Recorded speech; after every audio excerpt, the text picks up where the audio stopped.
Datang di channel Uncle Joe ya di YouTube. Kali ini gue ngebikin YouTube sekaligus sama podcast. Ini sadis ya.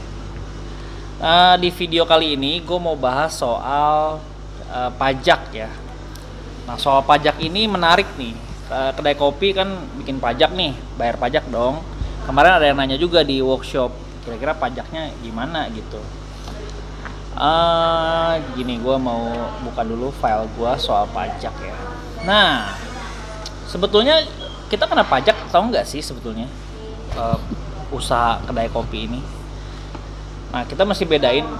Gue disclaimer dulu ya, gue bukan profesional, gue bukan ahli soal pajak, dan bahkan gue pun menggunakan konsultan. Jadi gue ini cuma sharing apa yang sudah dilakukan sama gue soal pajak ini ya. Jadi harus gak sih kita bayar pajak? Jawabannya ya harus, karena aturannya kalau lu karyawan gaji lu minimal 4,5 juta ya lu kena pajak ya. Yang dipotong langsung sama perusahaan tempat lu bekerja itu udah pasti ya.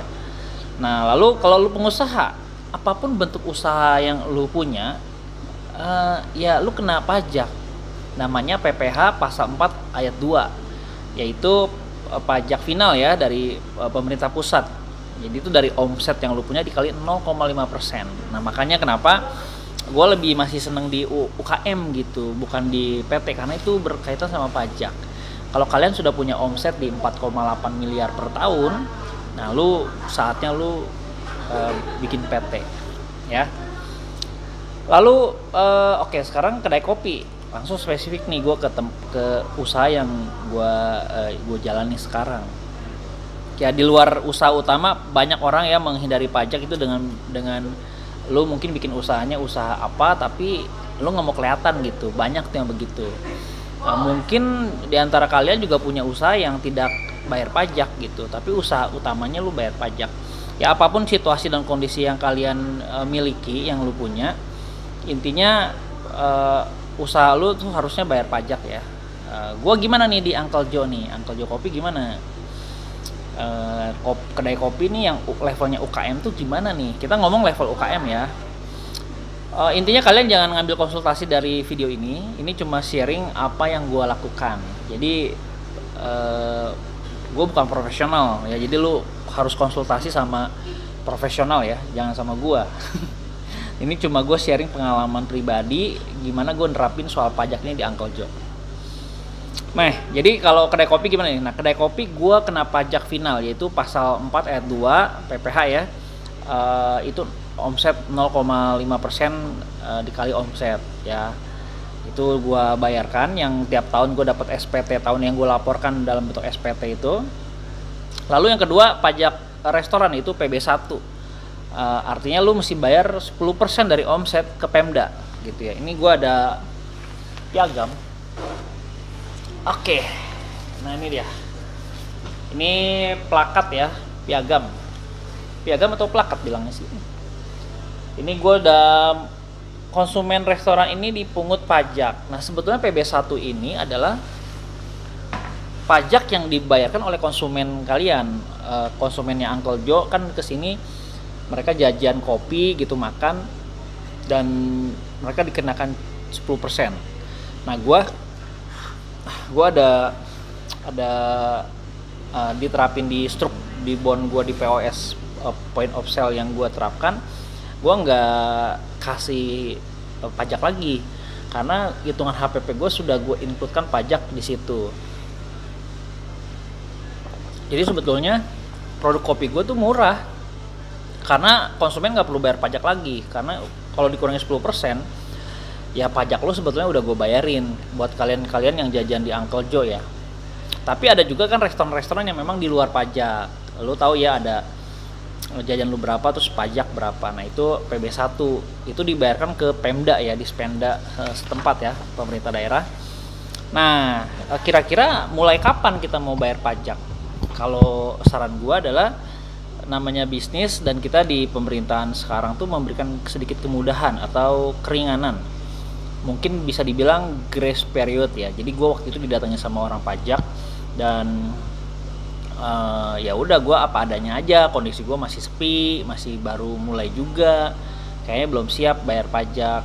Jadi waktu itu 6 bulan ya, 6 bulan udah mulai ngurusin tuh pajak. Tapi gue konsultasi sama konsultan gue ya. Gue pakai konsultan sejak 2013, sejak usaha landscape gue dan kontraktor gue udah pakai konsultan pajak. Sejak gue masih tinggal di Pekanbaru, bahkan sampai hari ini konsultan pajak gue di Pekanbaru tinggalnya, bukan di Bogor. Ya, jadi pajak restoran tuh kena PB1. Hanya saja PB1 itu uang yang dititipkan sama konsumen ke lu gitu, ke di sini, dan gue bayarkan 10% ke Pemda, di Spenda ya. Dan itu udah ada aplikasinya secara online, kita memang udah langsung input aja kelar gitu soal di online ya. Nah dari situ kadang-kadang memang kita ngerasakan kalau uangnya udah di kita, masuk laporan keuangan kita, kan jadi kayak nggak rela gitu ngeluarin pajak 10% gitu ya.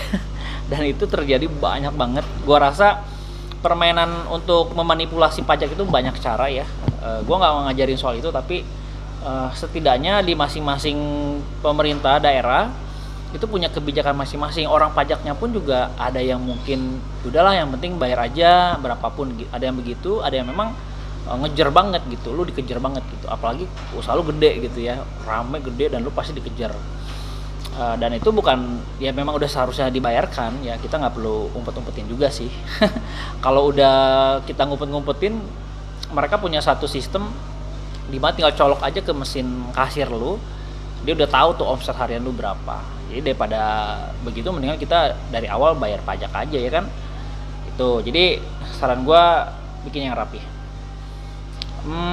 Lalu ada lagi pajak reklame. Nah ini yang mungkin teman-teman suka ditanyakan ya di workshop, di pelatihan yang gua kerjain. Pajak reklame ini karena gua low budget bisnisnya, jadi gua cari-cari celah di mana gua nggak perlu bayar pajak. Bukan celah sih, maksudnya gue menghindari dengan cara yang tidak menyalahi hukum gitu. Misalkan gini, pajak reklame itu akan dikenakan ketika logo atau shop sign lu di luar bangunan lu gitu, di luar. Ini yang setahu gue ya, gue nggak tahu di daerah kalian atau di kota kalian. Kalau di Bogor kalau nempel ke bangunan setahu gue, dan gue udah konsultasi sama konsultan gue, sepertinya tidak kena pajak. Dan ukurannya, size-nya itu di bawah 1 kali 1 meter persegi itu nggak kena pajak.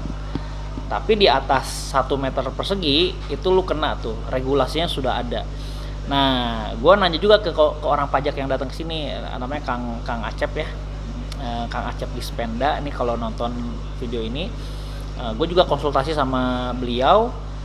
Kalau misalkan di bawah 1 kali 1 meter persegi itu nggak kena pajak, belum ada regulasinya. Jadi kalau lu pasang logo lu di bawah 1 kali 1 meter persegi itu nggak kena pajak. Tapi kalau di atas 1 kali 1 meter persegi lu ada pajaknya. Bahkan ketika lu nempel stiker atau nge-branding usaha atau toko lu di mobil gitu ya, kalau gede gitu kayak Grab atau Gojek gitu, itu pasti kena pajak karena besar. Tapi di atas 1 kali 1 meter persegi. Tapi kalau cuma stiker doang gitu tempel di itu, kayak enggak gitu, enggak kena pajak ya. Jadi teman-teman, ada lagi tuh pajak reklame. Nah ini coba lu konsultasi ke orang pajak atau konsultan lu pribadi ya. Gua sendiri berkonsultasi. Terus shop sign juga itu, jadi perlu dipikirin tuh soal ukuran ya, karena masing-masing ukuran ada hitungannya sendiri.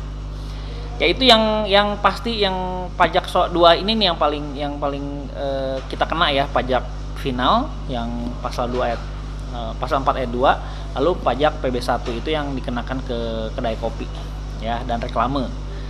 Tapi karena gua ngakalin dengan logo Uncle Joe yang kecil di depan itu, ya gua nggak kena pajak. Oke, gua rangkum dari semua soal pajak ini. Jujur gua nggak handle sendiri, gua pakai konsultan. Dan konsultan gue di Pekanbaru ya, bukan di Bogor nih.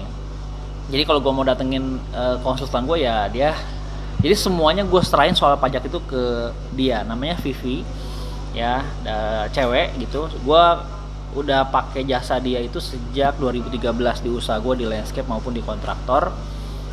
Dan gue udah ikut tax amnesty juga. Jadi betul-betul gue ngebangun bisnis itu ngikutin rules yang ada aja yang benernya, karena gue mau sustain. Jadi kalau kalian, ini gue punya share pengalaman, teman gue buka usaha kuliner di Pekanbaru, sampai hari ini bahkan dia duluan dia untuk usaha kuliner, sampai hari ini udah berapa tahun gitu masih gitu-gitu aja usahanya. Kenapa? Karena dia nggak ngerapihin pajak, jadi kayak menghindari gitu, nggak mau ngurusin pajak, terus udah gitu kayak ya pokoknya intinya menghindari deh, urus perizinan dan lain-lain itu nggak diurusin. Disitulah kenapa banyak usaha tuh yang hanya di level itu, bahkan UKM itu tidak layak untuk scale up gitu. Kalau lu mau scale up, lu rapihin dari sekarang, rapihin pajak lu, rapihin keuangan lu, cash flow lu, laporan keuangannya dirapihin, POS-nya dirapihin, izin-izinnya, perizinan semua lu rapihin. Kalau lu memang mau serius dan mau fokus ngembangin bisnis lu. Tapi kalau lu cuma mau stay di situ doang, tidak mau berkembang, nggak mau growth, ya udah lu nggak usah urusin. Atau lu mentang-mentang punya backingan ya, orang-orang kuat, pejabat-pejabat tertentu, lu nggak mau urus pajak, ya itu resiko lu sendiri ya, ngurusin maksudnya tidak berkembang secara bisnis gitu. Karena bisnis itu bukan soal lu jual barang dapat duit, atau cuma soal jualan kopi udah gitu rame dapat untung. Nggak cuma itu, kita mau growth, scale up, kita mau di scale up, dan layak nggak bisnis kita tuh di scale up. Kalau bank menilai sebuah bisnis bagus atau enggak dari laporan keuangan. Kalau lu misalnya butuh uang atau butuh pinjaman kredit dari bank, pasti bank akan minta laporan keuangan, cash flow lu gimana. Nah kalau lu nggak rapi, gimana cash flow-nya?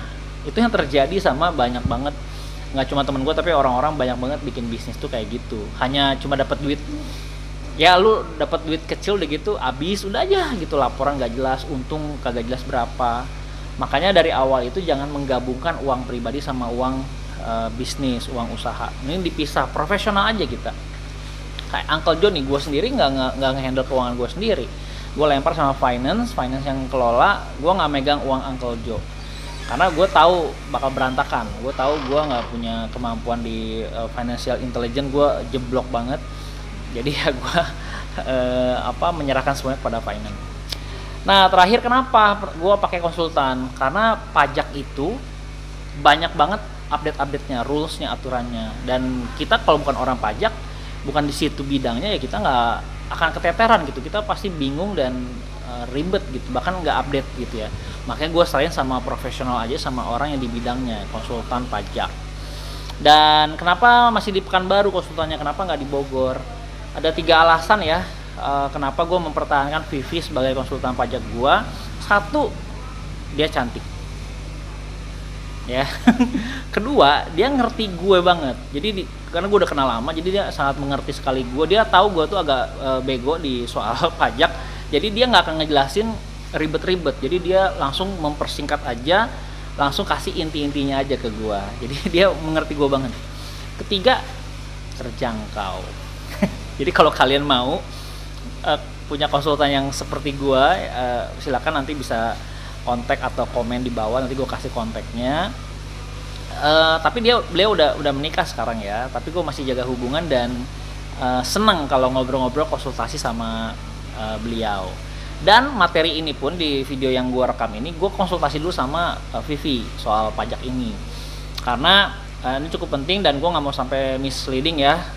Dan gue juga bukan profesional, ini memang gue lakukan secara pribadi di kedai kopi Uncle Joe. Gue rasa gitu aja sih soal pajak ya. Kalau kalian terbantu dengan konten ini, boleh di like, kalau enggak juga di dislike juga nggak apa-apa. Dan sekian ya video kali ini. Semoga ini bermanfaat, semoga membantu teman-teman yang nonton. Dan semoga bisnis kalian bisa sehat ya, cuan selalu. Walaupun mungkin berat awalnya untuk bayar pajak, tapi gue yakin bisnis kalian akan sehat dan akan growth. Ya, bahkan banyak investor-investor yang tertarik sama bisnis kalian kalau rapi semuanya, dari pajak sampai ke cash flow keuangan.